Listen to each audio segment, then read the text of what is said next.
tiada seperti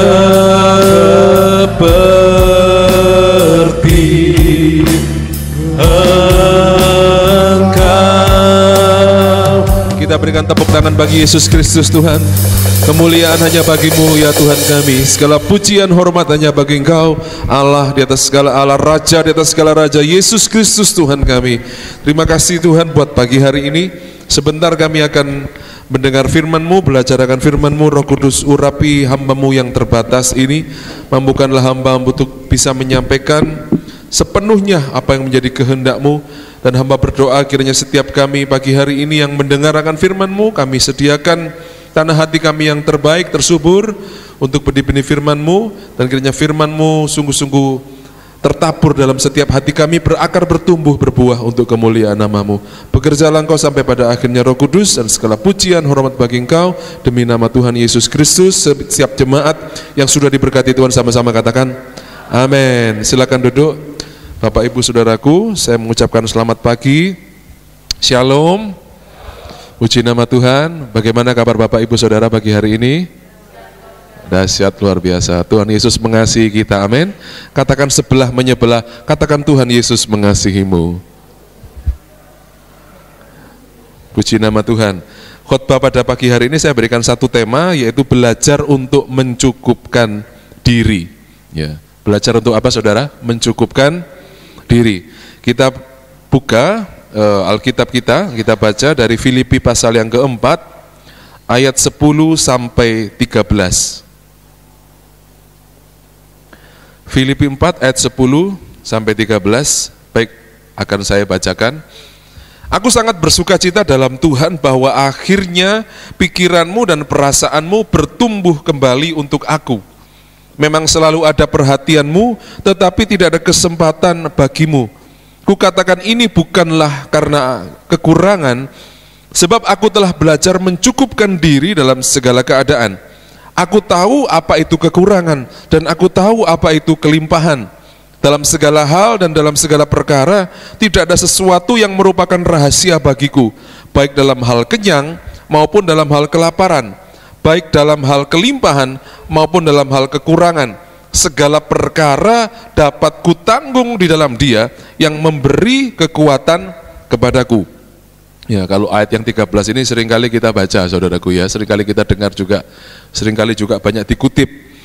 Ya, segala perkara dapat kutanggung di dalam Dia yang memberi kekuatan kepadaku. Bapak Ibu, salah satu tujuan penulisan surat Paulus ke jemaat Filipi ini adalah sebagai ungkapan terima kasih dari Paulus kepada jemaat Tuhan yang ada di kota Filipi. Mengapa Paulus berterima kasih? Karena apa? Karena jemaat di Filipi itu memberikan persembahan uang kepada Paulus, saudaraku. Ya.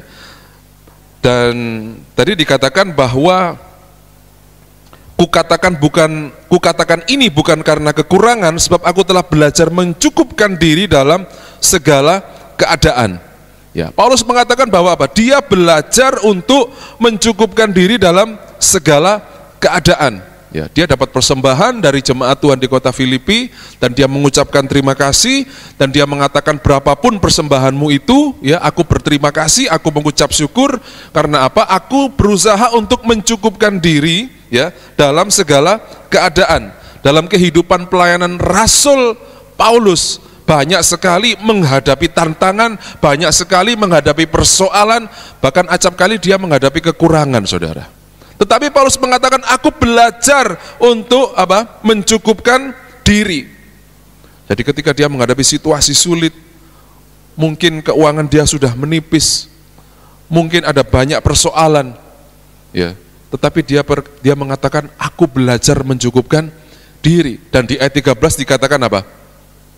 Segala perkara dapat kutanggung di dalam Dia yang memberikan kekuatan kepadaku. Ketika dia menghadapi persoalan, ketika dia menghadapi kekurangan, dia mengatakan bahwa Kristus yang memberikan kekuatan kepadaku. Ya. Dan salah satu kunci dari kehidupan Rasul Paulus apa?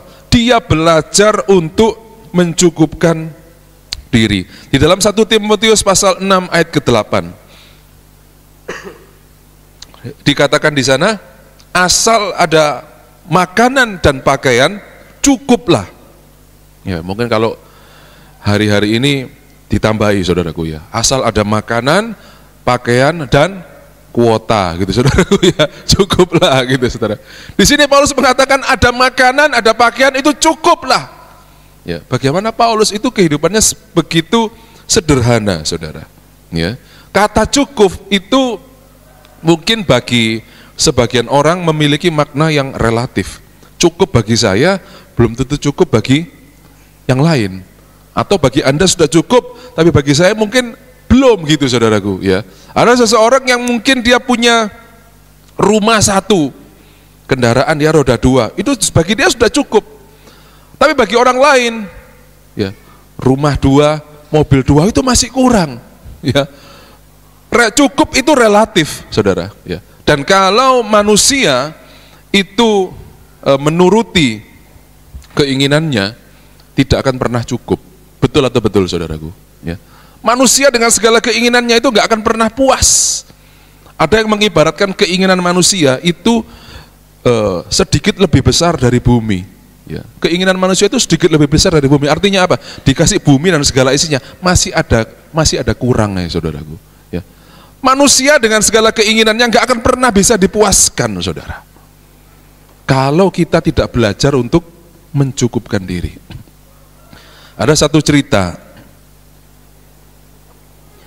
ini tidak benar-benar terjadi saudaraku ya, ini sebuah inspirasi aja bagi kita. Cerita ini memiliki judul namanya Toko Istri saudara ya.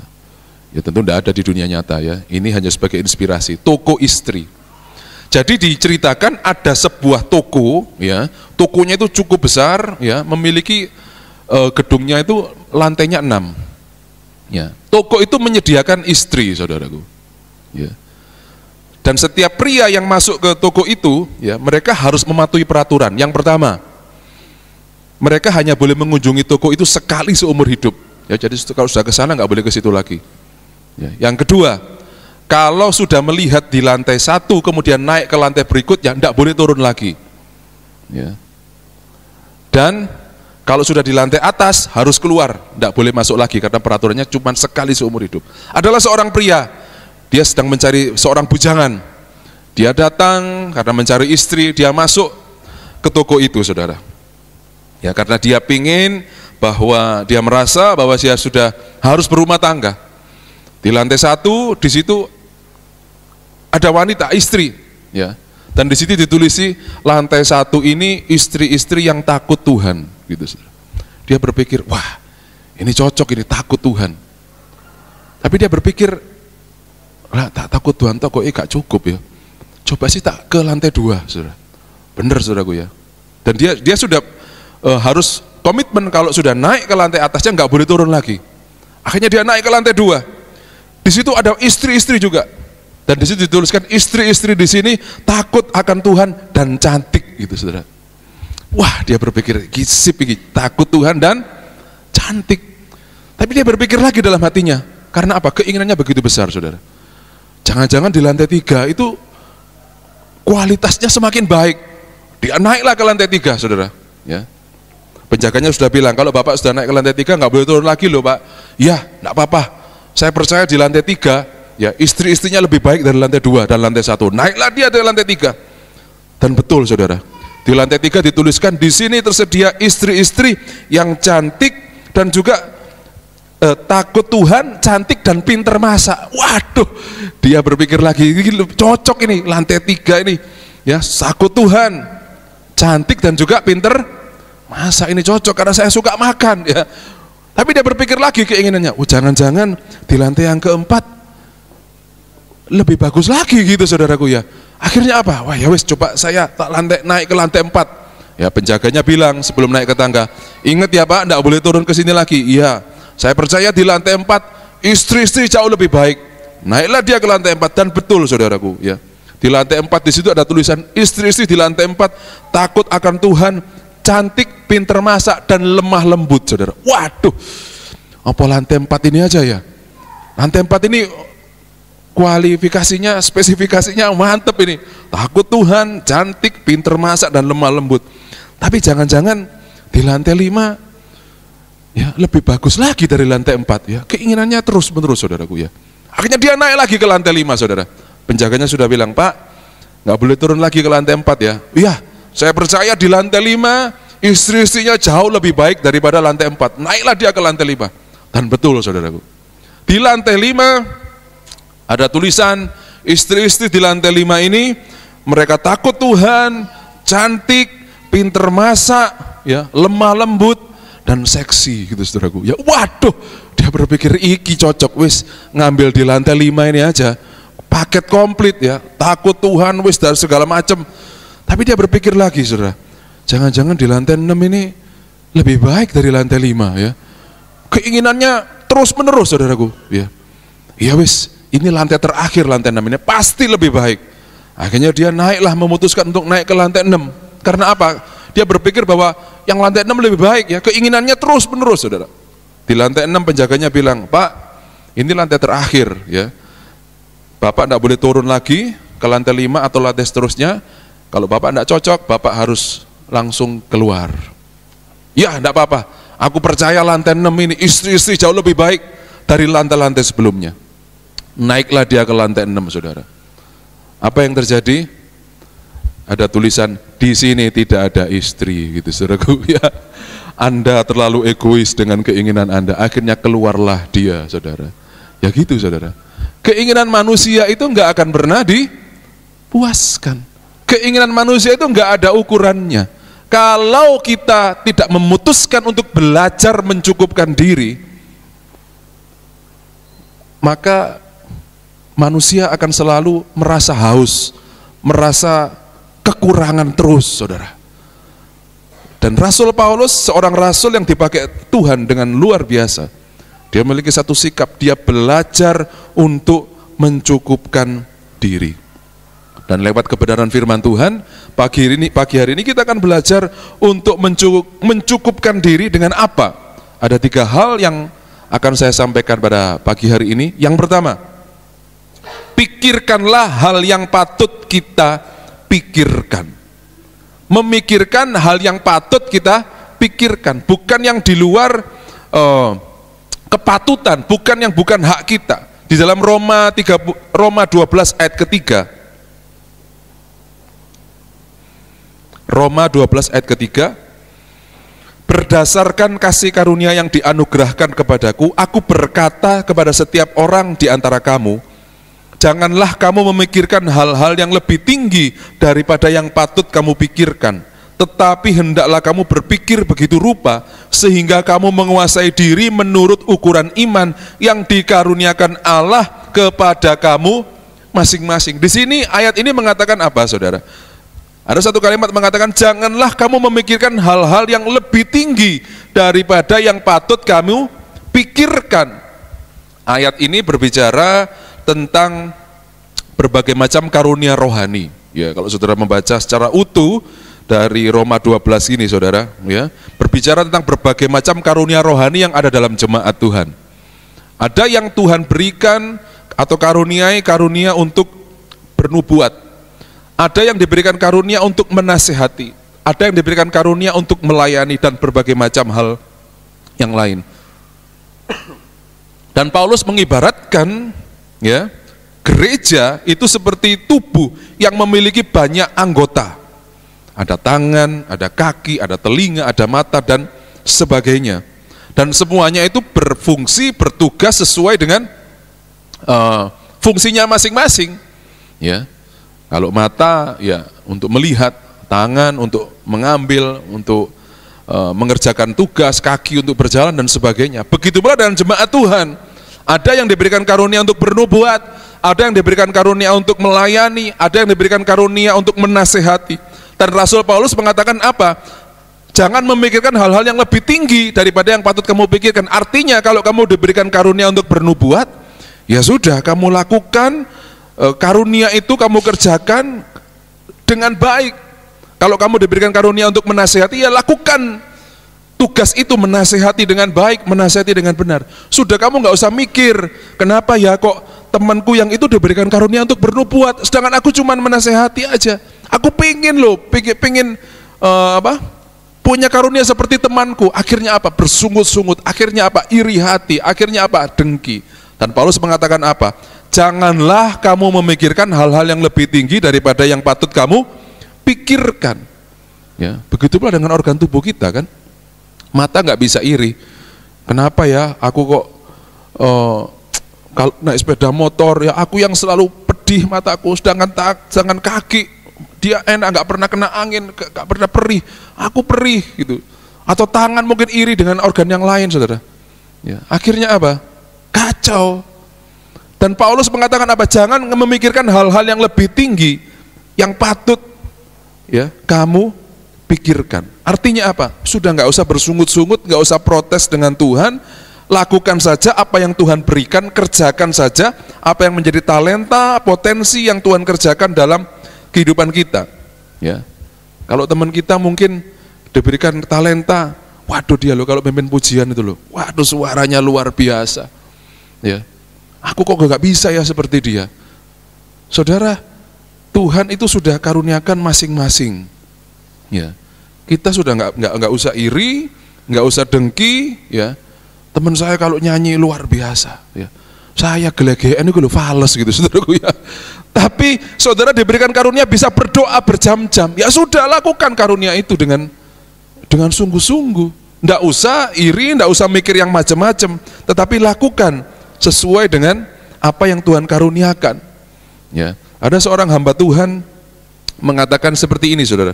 Ada pendeta-pendeta yang mendapatkan panggilan untuk mengadakan KKR besar. Tetapi ada juga hamba-hamba Tuhan yang Tuhan panggil untuk melayani di pedalaman. Ya. Nah, kalau kita berpikir memang tidak semua hamba-hamba Tuhan itu diberikan karunia untuk mengadakan KKR besar. Karena hanya beberapa kalau kita hitung kan. Tetapi ada juga yang Tuhan panggil untuk melayani di pedalaman-pedalaman, di orang-orang yang mungkin terisolasi, yang tidak diberitakan oleh media mungkin, saudara. Ya sudah, lakukan. Ya, lakukan dengan sungguh-sungguh. Ya, jangan berpikir yang di luar kepatutan kita. Ya. Ibu gembala saya ya mengatakan bahwa dia tidak memiliki karunia iman ya untuk membangun gereja berkapasitas puluhan ribu. Ya, saat ini gereja kami sedang membangun, saudara ya, lagi sedang perluasan. Ya. Dan Ibu Gembala mengatakan, ya saya nggak iri ya dengan hamba Tuhan yang gerejanya mungkin ribuan atau puluhan ribu, karena Tuhan taruh karunia iman ya segini ya sudah, nggak usah berpikir yang di luar kepatutan. Ya.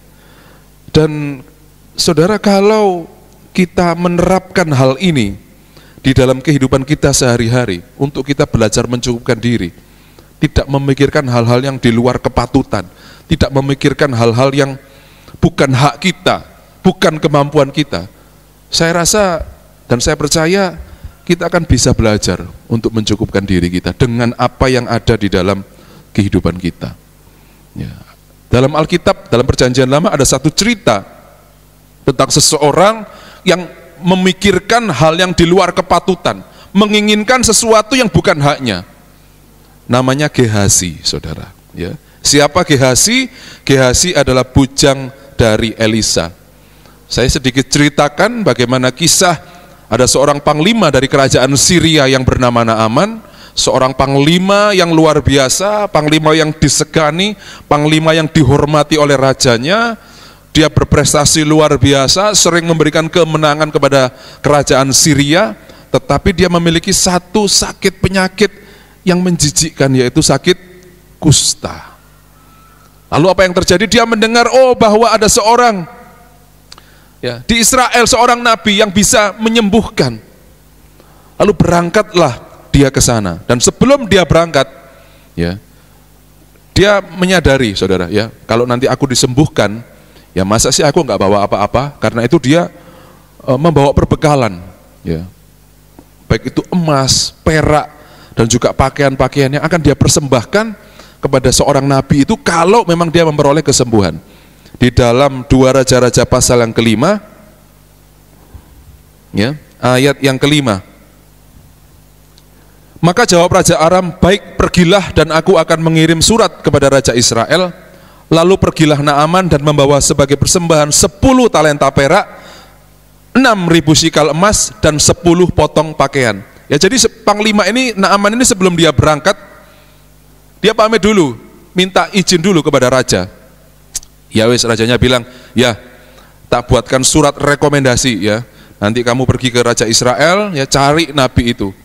Dan rupanya dia membawa 10 talenta perak. Ya, 10 talenta perak ini sama ukurannya dengan 340 kilogram perak, saudara.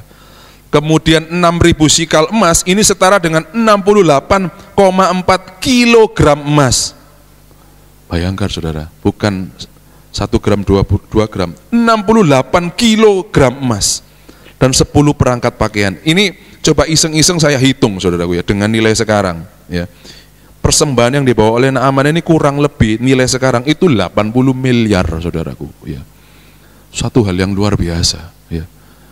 Belum ada pendeta ya melayani gitu, meroleh kesembuhan, Pak tak kasih 80 miliar, koyoknya durung ngono saudaraku ya. Nggak tahu lagi ya kalau di luar-luar negeri gitu. Persembahan yang begitu besar Naaman hendak berikan kepada Nabi Elisa kalau dia disembuhkan. Akhirnya apa? Singkat cerita, Panglima Naaman bertemulah dengan Nabi Elisa dan disuruh mandi ke sungai Yordan sebanyak 7 kali dan akhirnya dia disembuhkan. Sebagai ungkapan terima kasih dari Naaman, dia hendak memberikan persembahan yang senilai 80 miliar itu diberikan ke Elisa. Tetapi rupanya Elisa menolak, saudara. Sudahlah, enggak usah. Ya, Anda sembuh itu semua karena Tuhan. Enggak usah habis persembahannya, Anda bawa kembali aja. Dan itu rupanya dilihat oleh Gehazi, bujangnya ya atau ajudannya dari Elisa. Loh, persembahan segitu banyak, ya apa sih Tuanku ini kok gak mau? Eman loh. Ya, di dalam 2 Raja-Raja 5 ayat ke-20. 2 Raja-Raja 5 ayat ke-20, berpikirlah Gehazi bujang Elisa abdi Allah, sesungguhnya tuanku terlalu menyegani Naaman orang Aram ini dengan tidak menerima persembahan yang dibawanya. Demi Tuhan yang hidup, sesungguhnya aku akan berlari mengejar dia dan akan menerima sesuatu daripadanya. Jadi ajudannya Elisa ini mikir, waduh yo eman yo apa sih Pak Elisa itu, persembahan segitu banyak kok gak diterima gitu loh. 80 miliar kan bisa bangun gereja gitu saudaraku ya, bisa beli mobil, water source system semua lengkap. Waduh yo apa sih Pak Elisa itu. Akhirnya apa? Eman ya. Rupanya Gehazi ini berpikir sesuatu yang tidak patut, tak kejar. Ya setelah Naaman itu pergi dari rumah Elisa, dia mengejar rombongan dari Panglima Naaman itu, Jenderal Naaman itu. Lalu apa yang terjadi? Dia berbohong. Ya. Dia menemui Naaman, dia berbohong. Saya disuruh Nabi Elisa untuk minta beberapa uang perak ya karena ada perlu. Oh ya ambil aja. Ya, saudara berpikir, saudara kita melihat, ya Gehazi ya berpikir sesuatu yang bukan haknya, yang bukan sepatutnya, keinginannya begitu menggebu-gebu, ingin persembahan dari Naaman itu. Akhirnya apa? Dia bohong kepada Naaman dan setelah dia dapat sejumlah persembahan dari Naaman, dia pulang. Ketika dia pulang, Naaman bertanya, kamu dari mana Gehazi? Dia berbohong kepada Elisa, saya tidak dari mana-mana. Tapi karena Nabi Elisa adalah Nabi yang diurapi oleh Tuhan, dia tahu, saudara, apa yang dilakukan oleh Gehazi. Dan apa yang terjadi?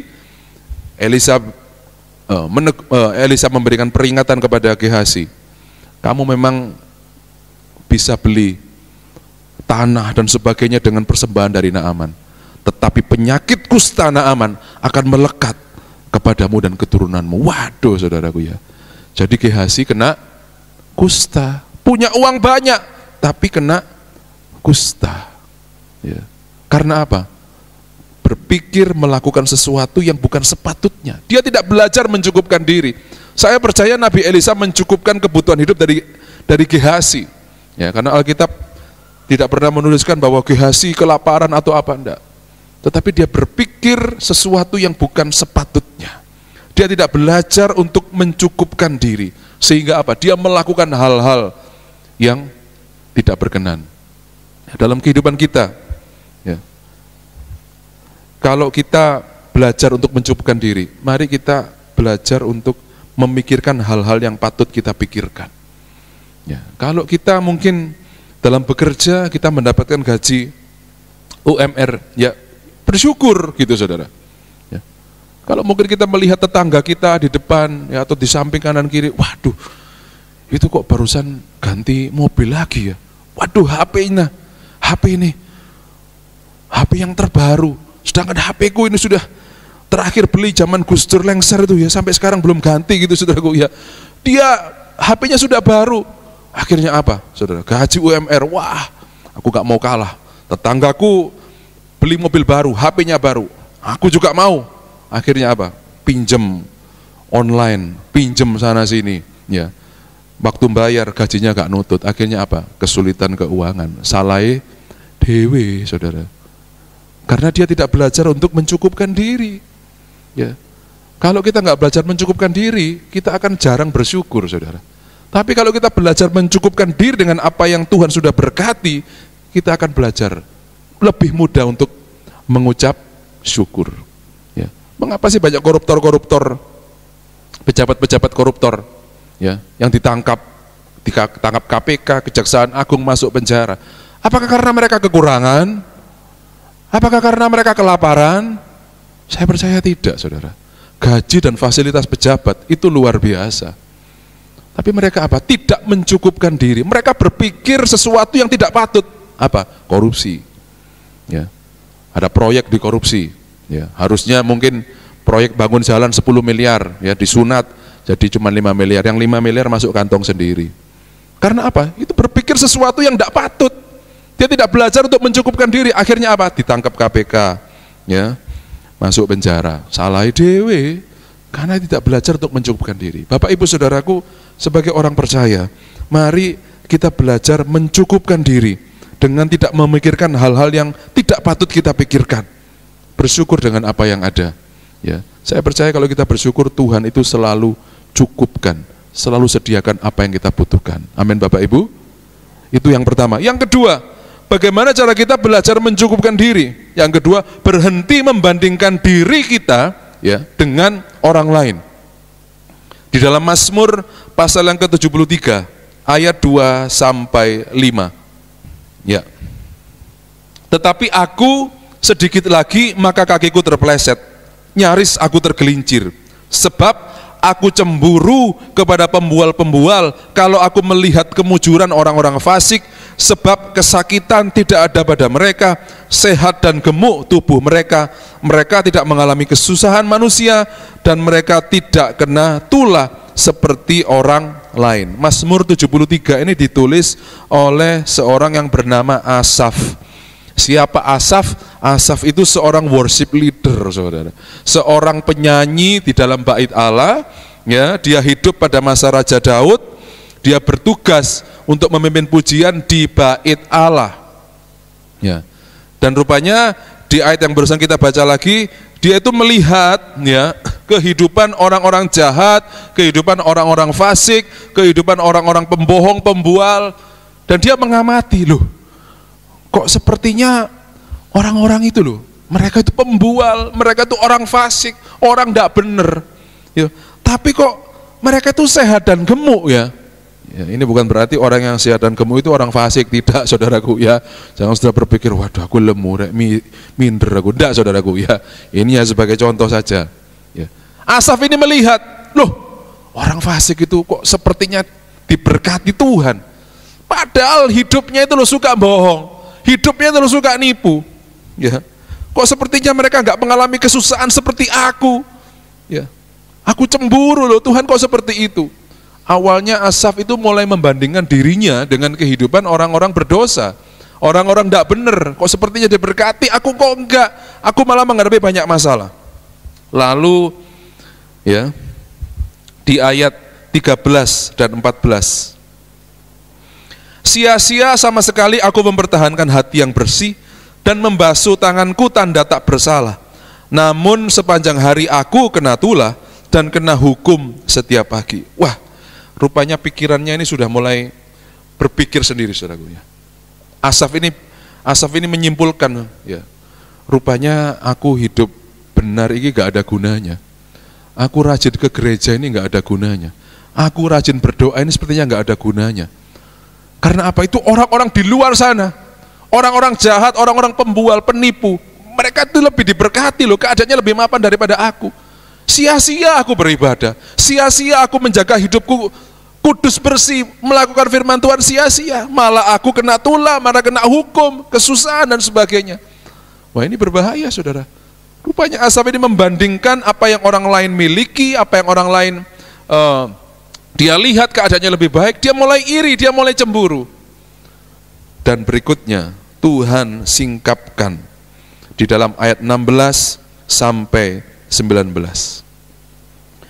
Tetapi ketika aku bermaksud untuk mengetahuinya, hal itu menjadi kesulitan di mataku sampai aku masuk ke dalam tempat kudus Allah dan memperhatikan kesudahan mereka. Sesungguhnya di tempat-tempat licin kau taruh mereka, kau jatuhkan mereka sehingga hancur, betapa binasa mereka dalam sekejap mata, lenyap habis oleh karena kedahsyatan.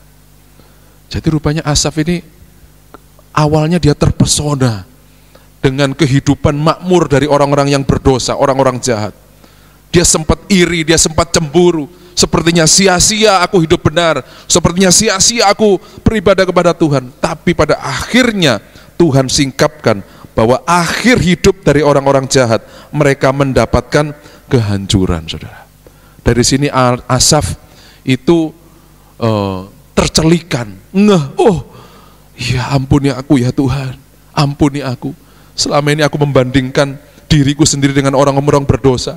Keadaan mereka kok sepertinya lebih baik dari keadaanku. Tetapi hari ini Engkau singkapkan, mereka ternyata pada akhirnya hancur. Mereka binasa.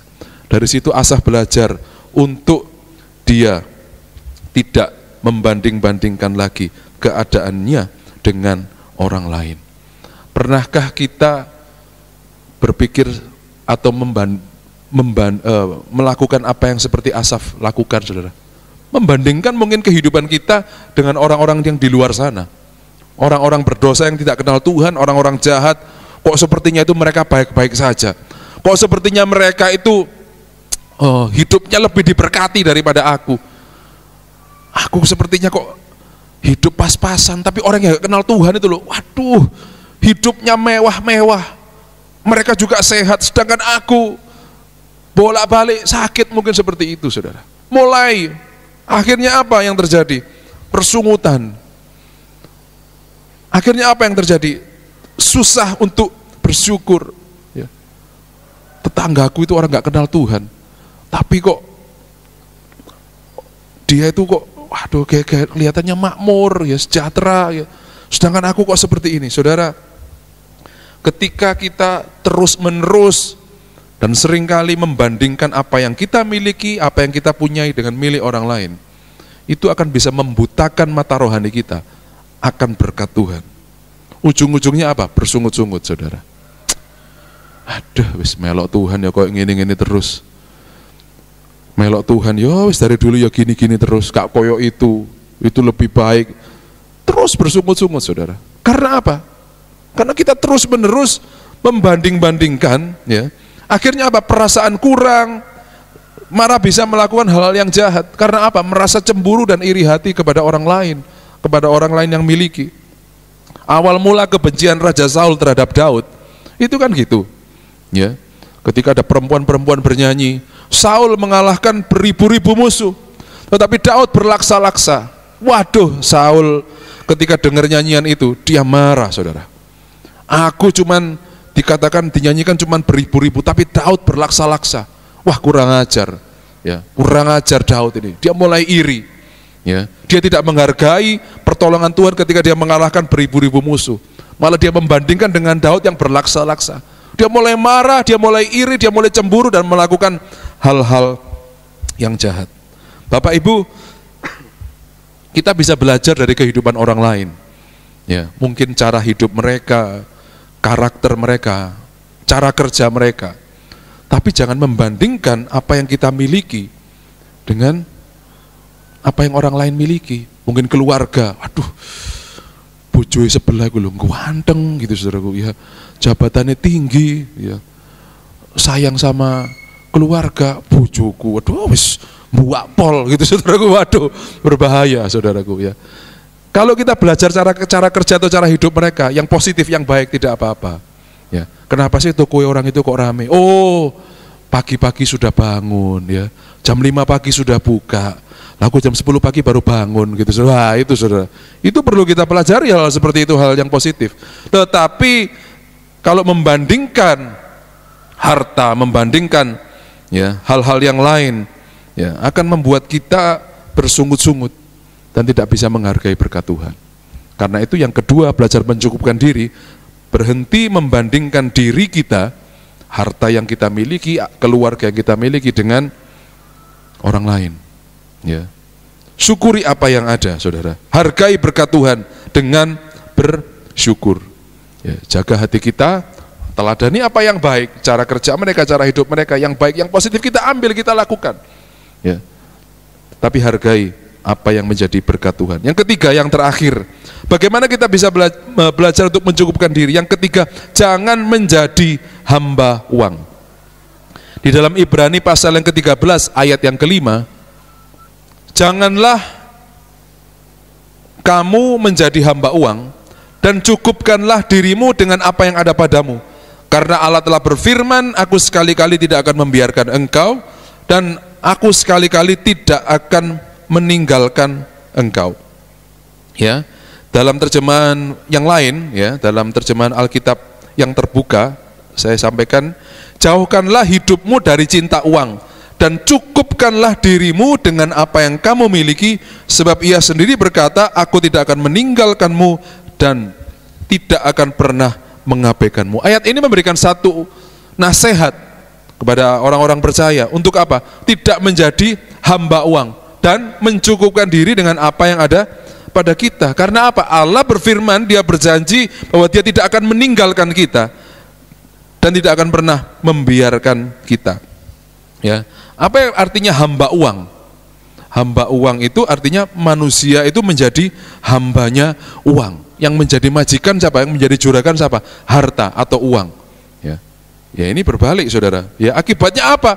Ketika uang atau harta menjadi juragan atau majikan, manusia itu enggak akan pernah merasa cukup, terus bernafsu untuk memperoleh uang, ya, bahkan dengan cepat, dengan instan, bahkan bisa menghalalkan segala cara.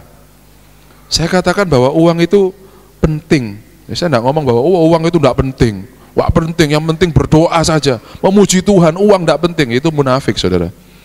Ya, kalau kita ke pasar, ya, beli beras, beli daging, kan pakai uang, saudara, ya. Kan nggak mungkin kita bayar dengan bahasa roh, ya. Berapa bu daging 1 kilo? 100.000. Ya, terima kasih. Mana uangnya? Kuriya lama sandakara lama sabala. Yo gak dituduki uang sing dodol daging, saudaraku, ya. Kita perlu uang, ya. Saya enggak munafik, kita nggak boleh munafik, tapi jangan menjadi hamba uang. Orang yang menjadi hamba uang, dia terus berusaha mencari uang dengan berbagai macam cara. Dia akan terus menghalalkan segala cara supaya apa? Dia memperoleh uang itu. Sehingga apa? Hatinya begitu melekat, ya, dan tidak lagi mengandalkan Tuhan. Saya mau katakan, banyaknya uang, banyaknya harta, banyaknya kekayaan bukanlah standar utama seseorang itu diberkati Tuhan atau tidak. Jangan kita berpikir kalau seseorang orang percaya, waduh dia itu kayanya luar biasa, ya. Waduh dia itu hamba Tuhan yang diberkati oleh Tuhan. Kenapa? Waduh kalau liburan itu ke Eropa, kalau liburan itu mungkin ke kutub utara, kutub selatan, ya. Sedangkan aku ini hamba Tuhan biasa. Kalau liburan paling banter, ya paling banter ke terminal Pasuruan, paling banter gitu. Ya. Kalau dia itu diberkati, liburannya kemana-mana, itu bukan menjadi ukuran, saudara. Ya. Seringkali orang Kristen berpikir bahwa seorang diberkati itu karena uangnya banyak, karena hartanya banyak. Itu bukan ukuran. Ya. Dan seringkali juga itu membuat seseorang menjadi hamba uang. Karena merasa ukuran diberkati itu ya uang banyak. Ukuran diberkati itu ya rumah banyak, mobil banyak, itu ukuran diberkati. Kalau belum punya mobil banyak, itu belum diberkati. Ya itu saudara sudah menjadi hamba dari harta, menjadi hamba dari uang, dan itu bisa berbahaya, saudara. Ya, dan itu bisa berbahaya. Di dalam Pengkhotbah pasal yang ke-5 ayat ke-9, siapa mencintai uang tidak akan puas dengan uang, dan siapa mencintai kekayaan tidak akan puas dengan penghasilannya. Ini pun sia-sia. Ya, ayat ini mengatakan siapa yang mencintai uang gak akan pernah puas, sebanyak apapun gak akan pernah puas. Dan siapa mencintai kekayaan gak akan puas juga, terus menerus, gak akan pernah cukup, gak akan pernah merasa bersyukur, merasa kurang terus. Ya, saya ngomong di poin ini bukan berarti kita gak harus tekun bekerja, bukan saudara. Ya, tekun bekerja keras adalah satu keharusan. Ya, anak-anak Tuhan harus dikenal dengan kerajinannya dalam bekerja, bukan kemalasannya. Ya, kita yang bekerja sebagai karyawan, tunjukkan kalau kita anak Tuhan itu apa? Dengan tekun, jujur, rajin bekerja, bukan malah sebaliknya. Ya. Tetapi di sini berbicara apa? Tentang seseorang yang begitu melekat kepada uang, mengandalkan uang, berusaha mencari uang, harta itu dengan berbagai macam cara. Halal gak halal, yang penting untuk duit. Nah, itu berbahaya, saudara. Itu artinya apa? Seseorang sudah menjadi hamba uang, dan kita harus belajar, ya, untuk kita tidak menjadi hamba uang, tapi uang yang menjadi hamba kita. Artinya apa? Kita pakai uang untuk memberkati orang lain. Kita pakai uang untuk memberkati pekerjaan Tuhan. Kita pakai uang untuk melakukan hal-hal yang benar, yang positif. Bukan sebaliknya, kita yang diperalat oleh uang. Ada satu cerita, ya, cerita ini benar-benar terjadi, saudara. Ada seorang anak muda di kota Hunan, China, ya. Seorang yang berusia 17 tahun, ya. Dia itu seorang yang bukan seorang yang berada, bukan seorang yang kaya, ya. Tetapi rupanya keinginannya untuk memiliki barang-barang branded itu begitu besar, barang-barang mahal, barang-barang yang sebetulnya dia tidak butuh, tapi karena dia begitu ingin memiliki, ya, dia berusaha untuk melakukan berbagai macam cara untuk memiliki barang tersebut. Dan barang yang dia idam-idamkan itu adalah iPhone, ya, iPhone Pro Max dan juga iPad, saudara. Kalau dia mengandalkan ekonominya sendiri, orang tuanya, nggak mungkin barang itu kebeli. Akhirnya apa yang terjadi? Dalam sebuah artikel, sebuah brosur, di situ dia membaca, ya, tentang penjualan organ ginjal, saudara. Dan di situ dihargai satu ginjal berapa, dan dia berpikir, wah, iya kan, manusia ini kan punya 2 ginjal. Kalau satu dijual, aku masih bisa hidup kok. Aku jual, dapat uang, ya, nanti tak belikan iPhone sama iPad. Dan benar, saudaraku, dia menghubungi, mengkontak nomor yang ada di brosur di artikel itu, dan rupanya mereka janjian. Anak ini tanpa izin orang tuanya, karena dia begitu menggebu-gebu ingin memiliki barang itu, saudara, dengan berbagai macam cara. Nah, satu-satunya cara dia berpikir bahwa jual organ.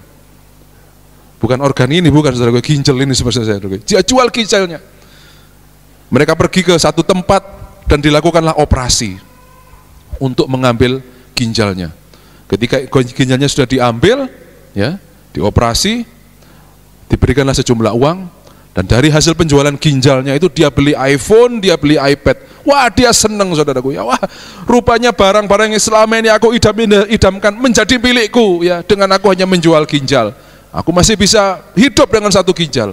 Lalu apa yang terjadi, saudara?